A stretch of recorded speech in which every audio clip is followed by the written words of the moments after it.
नमस्कार साथियों, स्वागत है आपको अपने YouTube चैनल रिजल्ट एक्सप्रेस में। जैसा कि आप जानते हैं कि किसी भी कॉम्पिटिटिव एग्ज़ाम में, या वो बैंक हो, एसएससी हो, रेलवे हो, NTPC, group D, Bihar police का हो, यूपी पुलिस का हो, यूपी दरोगा का हो, या बिहार दरोगा हो, या एमटीएस हो, या सीएचएसएल हो, या सीजीएल हो, या सीपीओ हो, या कोई भी स्टेट गवर्नमेंट का एग्ज़ाम या सेंट्रल गवर्नमेंट का एग्ज़ाम हो, तो आपको पता होना चाहिए दोस्तों, जो भी जीके और जीएस का जो पोर्शन का जो क्वेश्चन आता है दोस्तों, वो जो है वो क्वेश्चन आपका जो है बार बार रिपीट होते रहता है। और आज हम उसी क्वेश्चन को लेकर आने वाले हैं आपके लिए, और बहुत ही इंपॉर्टेंट क्वेश्चन है दोस्तों। और ये जो आप क्वेश्चन देख रहे हैं, ये एसएससी सीएचएसएल का है दोस्तों। और ये जो है आपको 2017 का क्वेश्चन है दोस्तों। आपको प्रत्येक दिन 8 बजे आपको प्रत्येक दिन मॉर्निंग में आपको इसी तरह का क्वेश्चन 25 क्वेश्चन मिलेगा दोस्तों। और क्वेश्चन को डिटेल करने के बाद एक क्वेश्चन के साथ आप कम से कम 4 क्वेश्चन जानेंगे। इसलिए प्रत्येक दिन मॉर्निंग 8 बजे आप वीडियो को देखिए। चलिए, तो आज हम कुछ ऐसे ही प्रश्नों को डिटेल से देखेंगे और कुछ प्रश्नों को टेस्ट के थ्रू देखेंगे दोस्तों। सब कुछ सीखने का प्रयास करेंगे। जितने भी अभ्यर्थी हमारे साथ जुड़ चुके हैं, कृपया वीडियो को लाइक और शेयर कर दीजिए। और अभी तक आप रिजल्ट एक्सप्रेस चैनल को सब्सक्राइब नहीं किए हैं तो कृपया सब्सक्राइब कर लीजिए। साथ में बेल आइकन के बटन को भी प्रेस ऑल पे क्लिक करके ऑल कर लीजिए। तो चलिए दोस्तों, शुरू करते हैं आज के अपनी इस क्लास को और देखते हैं आज के पहले क्वेश्चन को। देखिए दोस्तों, आज का पहला क्वेश्चन है, प्रथम प्रोग्रामिंग भाषा कौन सी है दोस्तों। तो प्रथम प्रोग्रामिंग भाषा की बात की जाए दोस्तों, तो ये जो है फोर्ट्रेन है दोस्तों। फोर्ट्रेन है, तो फोर्ट्रेन क्या है दोस्तों, तो ये जो है फोर्ट्रेन या फोर्ट्रॉन का विस्तारित रूप जो होता है, फॉर्मूला ट्रांसलेशन है। ये जो फोर्ट्रॉन, यह प्रथम प्रोग्रामिंग भाषा है दोस्तों। यह जो है फोर्ट्रॉन प्रथम जो है प्रथम प्रोग्रामिंग भाषा है दोस्तों। भाषा, इसका विकास आईबीएम के सज्जन जेडब्ल्यू बेकस द्वारा, इसका जो विकास है, इसका विकास किसके द्वारा दोस्तों किया गया। ये जो फोर्ट्रॉन भाषा है, इसका विकास आईबीएम के सज्जन जेडब्ल्यू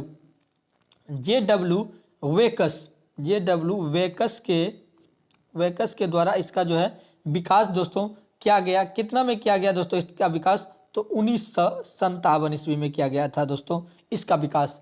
चलिए, नेक्स्ट जो क्वेश्चन है, कहता है बैरोमीटर का आविष्कार किसने किया था दोस्तों। बैरोमीटर का आविष्कार किसने किया था दोस्तों, तो बैरोमीटर का आविष्कार कितना में हुआ था, सबसे पहले ये जान जाइए दोस्तों। तो बैरोमीटर का आविष्कार 1644 ईस्वी में इतावलवी वैज्ञानिक दोस्तों, इतावलवी वैज्ञानिक एवांगेलिस्ता टोरिसेली के द्वारा हुआ था दोस्तों। ये कहाँ के वैज्ञानिक थे, तो इतालवी दोस्तों। इतालवी जो है एक इतालवी के वैज्ञानिक थे दोस्तों। यही इतालवी के वैज्ञानिक, इसके द्वारा बैरोमीटर का आविष्कार किया गया था दोस्तों। चलिए, अगला नेक्स्ट नंबर क्वेश्चन है दोस्तों। इससे पहले अगर आप इसका पार्ट 1 नहीं देखे हैं दोस्तों, तो ये जो है आपका वीडियो, ये जो है ये पार्ट 2 है दोस्तों। ये पार्ट 2 है। अगर आप इसका पार्ट 1 नहीं देखे हैं दोस्तों, तो सबसे पहले पार्ट 1 जाके आप देख लीजिए दोस्तों, क्योंकि पार्ट 1 में बहुत इंपॉर्टेंट क्वेश्चन आपको बताए थे दोस्तों। और उसमें बैरोमीटर नहीं, उसमें बैरोग्राफ था। और बैरोग्राफ का आविष्कार कौन किया था दोस्तों, तो अगर आप पार्ट 1 देखे हैं दोस्तों, तो आप कमेंट में झट से बताइए दोस्तों। तो बैरोग्राफ का आविष्कार किसने किया था दोस्तों। तो चलिए, अब जो है आपका नेक्स्ट क्वेश्चन जो है 28 नंबर क्वेश्चन है, कहता है मानव में सबसे बड़ा अंग कौन सा है दोस्तों। झट से अगर आप जानते हैं दोस्तों, तो आप झट से कमेंट में बता दिया करिए, ताकि कमेंट के माध्यम से आपको आंसर जो है आपको लाइफ टाइम याद रहने वाला है। चलिए, 28 नंबर बताइए, मानव में सबसे बड़ा अंग कौन सा है दोस्तों। ये भी बहुत इंपॉर्टेंट क्वेश्चन है दोस्तों। और हम जो यहाँ पर सेट कराते हैं दोस्तों, आपके लिए सेट एनटीपीसी का सेट दोस्तों, ग्रुप डी का सेट कराते हैं दोस्तों। और साथ साथ अभी बिहार पुलिस का ट्रेंड चल रहा है दोस्तों, तो बिहार पुलिस का भी सेट आपको अपलोड होता है दोस्तों।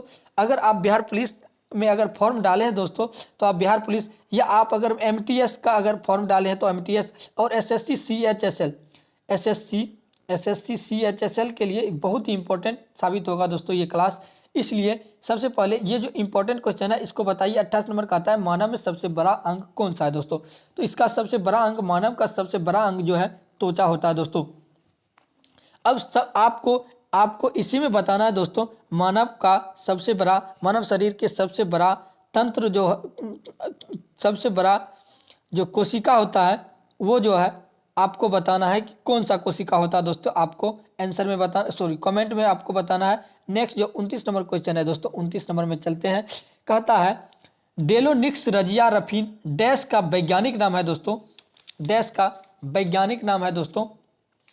इसका आपको आंसर बताना है, ये किसका वैज्ञानिक नाम है दोस्तों।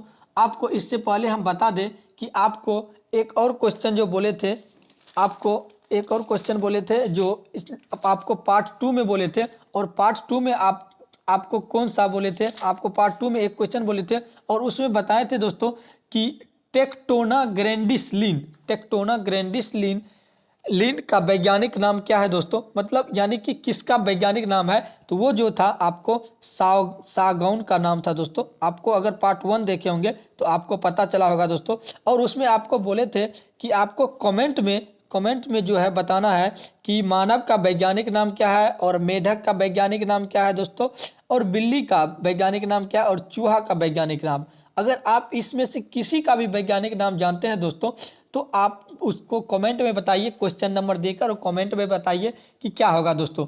और अभी जो बात है ये कहता है, ये क्वेश्चन जो है आपका अभी 29 नंबर कहता है डेलोनिक्स रजिया रफीन डैश का वैज्ञानिक नाम है दोस्तों। ये गुलमोहर का वैज्ञानिक नाम है दोस्तों। अगर आप गांव से बिलोंग करते होंगे तो आप गुलमोहर को अच्छा से जानते होंगे दोस्तों। अगला नेक्स्ट नंबर जो क्वेश्चन है दोस्तों, चलिए 30 नंबर क्वेश्चन कहता है अमीबा डैश प्रजाति के अंतर्गत आता है दोस्तों। अमीबा डैश प्रजाति के अंतर्गत आता है दोस्तों। तो अमीबा एक कोशिकीय जीन है दोस्तों, एक कोशिकीय जीव है दोस्तों। अमीबा जो है अमीबा ये जो है एक कोशिकीय दोस्त, यूनिसेलुलर है, एक कोशिकीय, मतलब एक कोशिकीय जीव है दोस्तों। और ये जो है ये प्रोटोजोआ प्रजाति का एक सदस्य है, यह जो है प्रोटोजोआ प्रजाति का एक सदस्य है दोस्तों। चलिए नेक्स्ट नंबर क्वेश्चन 31 नंबर का आता है निम्नलिखित में से कौन सा सफेद फोस्फोरस है। निम्नलिखित में से दोस्तों सफेद फोस्फोरस कौन सा है, यानी कि सफेद फोस्फोरस का सूत्र क्या होता है दोस्तों। तो इसका सही आंसर हो जाएगा सी, P4 जो होता है सफेद फोस्फोरस का सूत्र होता है दोस्तों।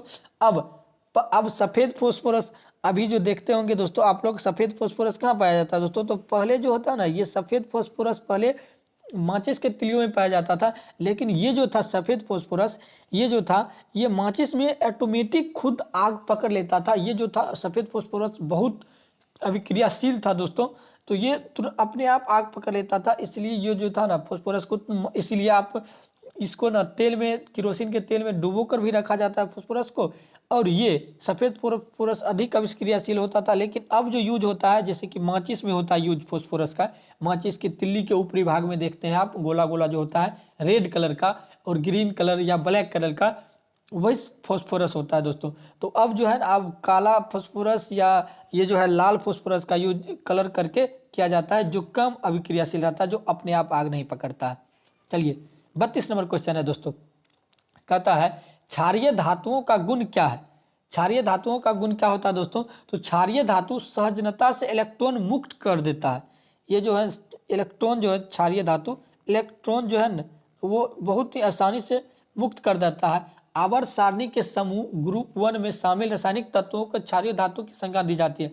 अगर आप आवर्त सारणी की बात अगर करते हैं दोस्तों, तो ग्रुप 1 में जो भी शामिल है रासायनिक तत्व को क्षारीय धातु के नाम से जाना जाता है। इसमें शामिल है कौन कौन सा शामिल है दोस्तों, तो आपको बता दें इसमें कौन कौन सा शामिल है दोस्तों।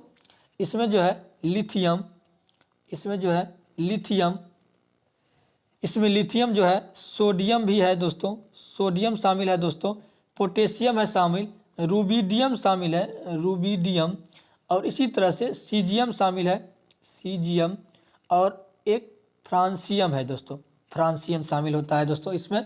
किस में, तो ये क्षारीय धातु मतलब वो जो ग्रुप होता है उसमें। अब ये क्षारीय धातु का गुण है। अगला जो क्वेश्चन है दोस्तों कहता है क्षारीय धातु का गुण है, तो इसका सही आंसर हो जाएगा आपका इलेक्ट्रॉन को आसानी से छोड़ देता है। इलेक्ट्रॉन को आसानी से छोड़ देता है, इसका सही ऑप्शन नंबर डी हो जाएगा। नेक्स्ट क्वेश्चन की तरफ बढ़ते हैं, कहता है 33 नंबर। अगला क्वेश्चन कहता है कंचनजंगा राष्ट्रीय उद्यान देश में है। कहाँ है दोस्तों कंचन? तो देखिए कंचनजंगा राष्ट्रीय उद्यान को कंचनजंगा बायोस्फीयर रिजर्व के नाम से भी जाना जाता है दोस्तों। इसका कंचनजंगा का दूसरा नाम क्या है दोस्तों? तो ये जो है दूसरा नाम अच्छा से देखिए दोस्तों, इसका जो दूसरा नाम है ये जो है बायोस्फीयर क्या है दोस्तों? Biosphere reserve. देखिए दोस्तों बायोस्फीयर रिजर्व, कंचनजंगा का ही दूसरा नाम बायोस्फीयर रिजर्व के नाम से भी जाना जाता है, यानी कि उसका नाम है। ये सिक्किम में अवस्थित, ये जो है सिक्किम, ये जो है दोस्तों ये कहाँ स्थित है दोस्तों? ये जो है सिक्किम में अवस्थित कंचनजंगा राष्ट्रीय उद्यान का नाम दुनिया की तीसरी सर्वोच्च चोटी कंचनजंगा, जिसका जो इतना 8,586 मीटर के नाम पर रखा गया है, यूनेस्को द्वारा 17 जुलाई 2016 को इस उद्यान को विश्व विरासत सूची में शामिल किया गया। यह यूनेस्को की विश्व विरासत सूची में शामिल पहला भारतीय मिश्रित स्थल है। इस राष्ट्रीय उद्यान का क्षेत्रफल की बात किया जाएगा दोस्तों तो 849.5 वर्ग किलोमीटर है, इतना वर्ग किलोमीटर है। चलिए नेक्स्ट क्वेश्चन है, कहता है कर्मा नृत्य किस राज्य से संबंधित है दोस्तों? भरतनाट्यम नृत्य और कथकली नृत्य, और कथक नृत्य आपको पिछले वीडियो में बताए थे दोस्तों। आपको बताना है कि कथकली जो है नृत्य ये किस राज्य से संबंधित है। कथकली जो है ये किस राज्य से है, और कथक नृत्य किस राज्य से है दोस्तों? कथक नृत्य आपको अगर पार्ट 1 का अगर देखे होंगे, इसका अगर पार्ट 1 नहीं देखे हैं तो वीडियो के लिंक में पार्ट 1 दिया गया है दोस्तों डिस्क्रिप्शन में, उसमें जाकर आप देख सकते हैं। चलिए 35 नंबर क्वेश्चन है, कहता है यदि किसी वस्तु इस तरह से आपका ये जो है आपका सोल्यूशन वाला है। ये अगला नंबर क्वेश्चन आता है, निम्नलिखित में से कौन सी लाइसेज फेयर प्रणाली की एक विशेषता है? लाइसेज फेयर प्रणाली की एक विशेषता है, तो इसका सही आंसर आपका हो जाएगा दोस्तों, इसका सही आंसर 36 नंबर क्वेश्चन है, कहता है निम्नलिखित में से कौन सी लाइसेज फेयर प्रणाली की एक विशेषता है? तो ये जो है ये सरकार का कोई हस्तक्षेप नहीं होता है, इसका सही आंसर यही हो जाएगा, सरकार का कोई हस्तक्षेप नहीं होता। अगला क्वेश्चन 37 नंबर है, कहता है सल्फर डाइऑक्साइड का प्रदूषण निम्नलिखित में से किसके अत्यधिक वृद्धि होने का सूचक है? अगर सल्फर डाइऑक्साइड का प्रदूषण निम्नलिखित में से किसके अत्यधिक वृद्धि होने का सूचक है दोस्तों? तो देखिए सल्फर डाइऑक्साइड के प्रदूषण के चलते लाइकेंस में अत्यधिक वृद्धि होती है। किसमें? लाइकेंस में अत्यधिक वृद्धि होती है दोस्तों, आप इसको याद कर लीजिए दोस्तों। अगर सल्फर डाइऑक्साइड का प्रदूषण अगर बढ़ेगा तो अत्यधिक वृद्धि होने का सूचक तो लाइकेंस हो जाएगा। इस तरह से 37 के बाद 38 नंबर क्वेश्चन है, कहता है सबूत बताते हैं कि पृथ्वी पर जीवन का अस्तित्व करीब डैश से है। करीब डैश से सबूत बताते हैं कि कब से मतलब अस्तित्व है जीवन पृथ्वी पर, तो इसका सही आंसर हो जाएगा पृथ्वी पर जीवन का सबसे आरंभिक प्रमाण पश्चिमी ग्रीनलैंड में खोजी गई। लगभग कितना? तो कब खोजा गया दोस्तों? तो 3.7 बिलियन वर्ष पुरानी 3.7 बिलियन वर्ष पुरानी जो है, ये जो है आपका जो है ना ये बिलियन वर्ष पुरानी चट्टानों से प्राप्त होता है जैविक अंश। तथा पश्चिमी ऑस्ट्रेलिया में जब बात किया गया दोस्तों, यहाँ पर 3.7 ये जो चट्टानी से बिलियन से, और इसका सही आंसर हो जाएगा 3.48 जो है दोस्तों ये वर्ष प्राचीन सैंडस्टोन से प्राप्त मिलता है। तो इसका 3.8 यानी कि लगभग में आपका 3.5 बिलियन, ये आपका डी ऑप्शन सही हो जाएगा दोस्तों। अगला 38 नंबर क्वेश्चन के बाद 39 नंबर है, हॉलीवुड देश में स्थित है दोस्तों। हॉलीवुड जो है ये फिल्म इंडस्ट्रीज का, ये कहाँ पर स्थित है दोस्तों? तो हॉलीवुड संयुक्त राज्य अमेरिका के कैलिफोर्निया एक जो है कैलिफोर्निया में अमेरिका के कैलिफोर्निया प्रांत के अंतर्गत लॉस एंजल्स के मध्य में स्थित विविध जातियों की घनी आबादी वाला क्षेत्र है, जो अमेरिकी फिल्म उद्योग का केंद्र है। जो कि अमेरिकी फिल्म केंद्र का उद्योग है हॉलीवुड, आप लोग भी देखते होंगे दोस्तों। और कैलिफोर्निया में है अमेरिकी आबादी वाला, जो कि विविध जातियों की घनी आबादी, और यहाँ पर जातियों के जो है ना घनी आबादी है, जो कि अमेरिका फिल्म उद्योग का केंद्र है। और अमेरिका फिल्म उद्योग का केंद्र है यही हॉलीवुड। और कहाँ दोस्तों? तो कैलिफोर्निया में। किस देश में? तो अमेरिका में हॉलीवुड। तो अमेरिका में कहाँ? तो कैलिफोर्निया में, घनी आबादी वाले क्षेत्र में। चलिए 39 के बाद 40 नंबर क्वेश्चन है, कहता है भारत का सबसे लंबा राष्ट्रीय महामार्ग कौन सा है दोस्तों?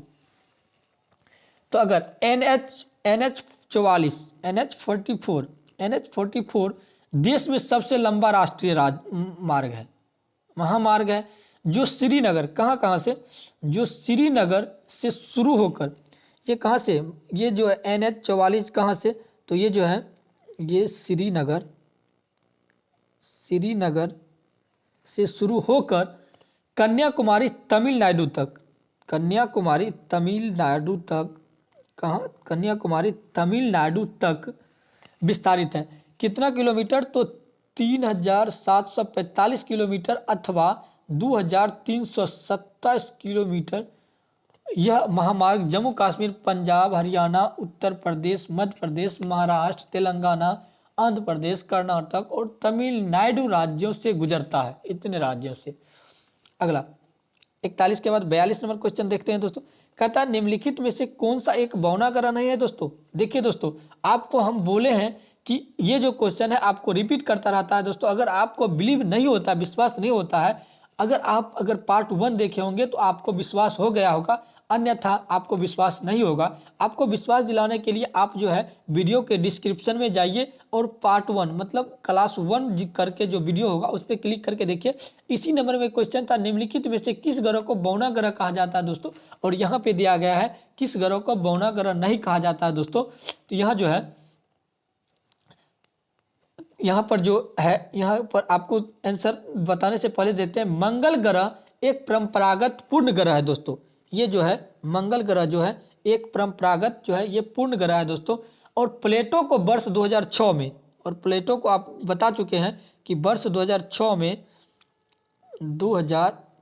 18 अगस्त 2006 में दोस्तों मान्यता ग्रह की श्रेणी से हटाकर, इसको जो है ना 18 अगस्त 2006 में जो है ना ये ग्रह की श्रेणी से हटाकर बौने ग्रह की श्रेणी में शामिल किया गया दोस्तों। और मैक और एरिस पूर्व से ही बौने ग्रह के रूप में ज्ञात है।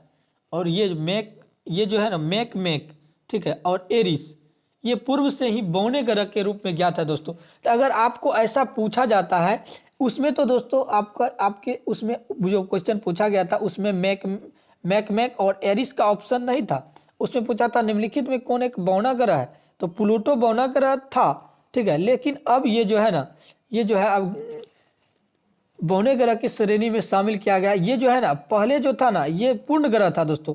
अब वही 2006 में जो एक सम्मेलन बैठा था, ठीक है, उसी सम्मेलन में जो है इसको प्लेटो को जो है ये बौना ग्रह की संज्ञा से हटा दिया गया, यानी कि बौना ग्रह की श्रेणी में शामिल किया गया, ठीक है। और ये जो है पहले से ही मैक और एरिस जो है बौना ग्रह जो है ये जो पहले से ही है। चलिए 42 नंबर क्वेश्चन कहता है वर्ष 1516 में पानीपत का युद्ध बाबर और डैश के बीच लड़ा गया दोस्तों। इसका सही आंसर हो जाएगा 21 अप्रैल 1526 में। कब लड़ाई हुआ था दोस्तों? 21 अप्रैल 21 अप्रैल 1526 में पानीपत का युद्ध बाबर और डैश के बीच हुआ था दोस्तों।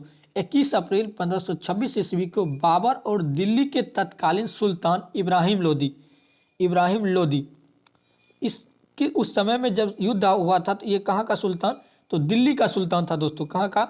दिल्ली का सुल्तान।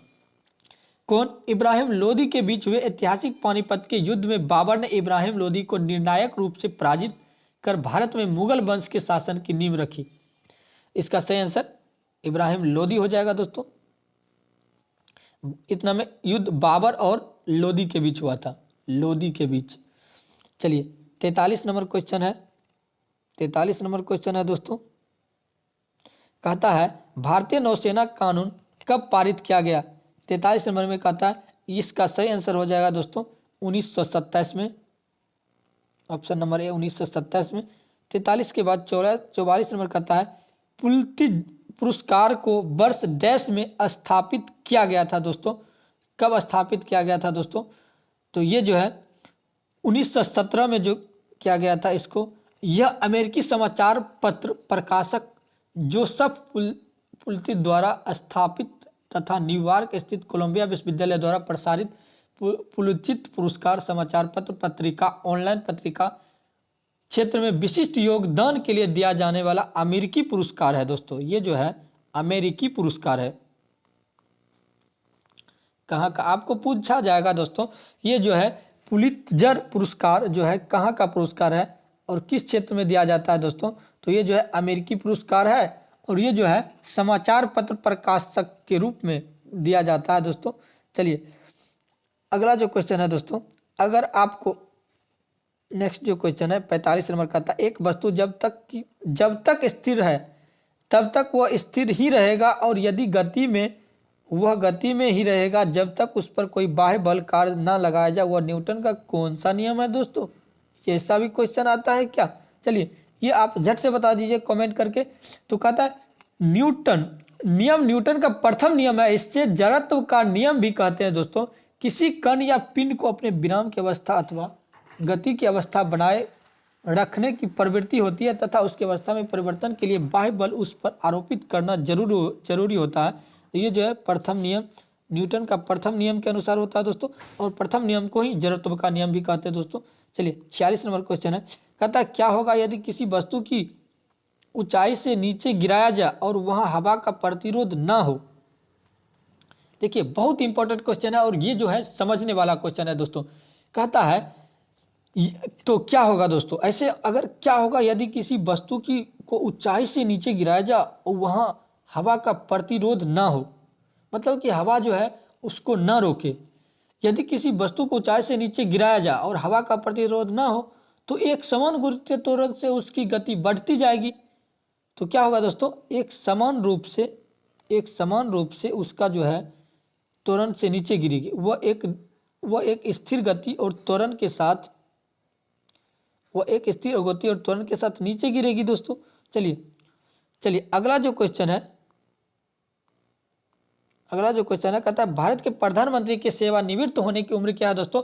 अगर आप पार्ट 1 देखे होंगे दोस्तों तो ये भी क्वेश्चन आपको पार्ट 1 में मिलेगा दोस्तों। क्लास 1 में जाके देखिए, आपको ये भी क्वेश्चन मिलेगा। इसका आंसर आपको कमेंट में देना है, इसका सही आंसर क्या होगा, क्योंकि क्लास 1 में भी ये वीडियो बता चुके हैं दोस्तों। इसका आंसर, यदि राष्ट्रीय आपातकाल घोषित किया जाता है तो उसे प्रत्येक देश बाद संसद का अनुमोदन प्राप्त करना आवश्यक होता है। इसका भी आंसर आपको क्लास 1 में मिल चुका है दोस्तों। आप क्लास 1 जो है आप क्लास 1 जाके देखिए या पार्ट 1 जाके देखिए, आपको इसका आंसर मिल जाएगा दोस्तों। इसलिए हम ये बताना नहीं चाहते हैं दोस्तों। 49 नंबर का था, अजीत बजाज किस खेल के साथ जुड़े हुए हैं दोस्तों, ये आपको बता देंगे। अजीत बजाज जो है साहसिक खेल, ये जो है साहसिक खेलों के लिए प्रसिद्ध है। उन्हें एक ही वर्ष के अंदर स्कीइंग के जरिए उत्तरी ध्रुव और दक्षिणी ध्रुव पहुंचने वाले प्रथम भारतीय होने का श्रेय प्राप्त है। अजीत बजाज को ये जो है ये साहसिक खेल से जो है, और ये जो है स्कीइंग जो बर्फ पे जो खेला जाता है ना, बर्फ पर उत्तरी ध्रुव और दक्षिणी ध्रुव पहुंचने वाला, वही जो है साहसिक। चलिए नेक्स्ट जो क्वेश्चन है कहता है 50 में नंबर में, मिलियन म्यूटिनीज नौ पुस्तक के लेखक कौन है दोस्तों। तो इसका सही आंसर हो जाएगा बी.एस. नायपॉल। ये जो है बी.एस. नायपॉल भारतीय मूल के ब्रिटिश लेखक है। ये जो है ब्रिटिश लेखक है। कौन लेखक है दोस्तों, ये जो है ब्रिटिश लेखक है, भारतीय मूल के ब्रिटिश लेखक है। और ये इन्हीं ने मिलियन म्यूटिनीज नाव शीर्षक पुस्तक कब 1990 ईस्वी में प्रकाशित एवं गौर कथा रचना है, और गौर कथा रचना 1990 में। और ये जो है ये ब्रिटिश लेखक हैं, और ये जो है वी.एस. नायपाल ब्रिटिश लेखक है। मिलियन 9 पुस्तक इन्हीं की रचना है। चलिए, इस तरह से आपका 50 क्वेश्चन दोस्तों समाप्त हो गया दोस्तों। अगर वीडियो आपको अच्छा लगा दोस्तों तो वीडियो को शेयर कर दीजिए दोस्त लोग में, लाइक कर दीजिए दोस्तों। अगर बहुत अच्छा लगा, अगर आपको कोई डाउट है दोस्तों तो आप कमेंट कर दीजिए दोस्तों। और चैनल को अगर आप अभी तक सब्सक्राइब नहीं किए हैं तो चैनल को सब्सक्राइब कर लीजिए। अब मिलते हैं कल सुबह फिर 8 बजे नेक्स्ट वीडियो में। तब तक के लिए धन्यवाद। जय हिंद मेरे दोस्तों, लव यू।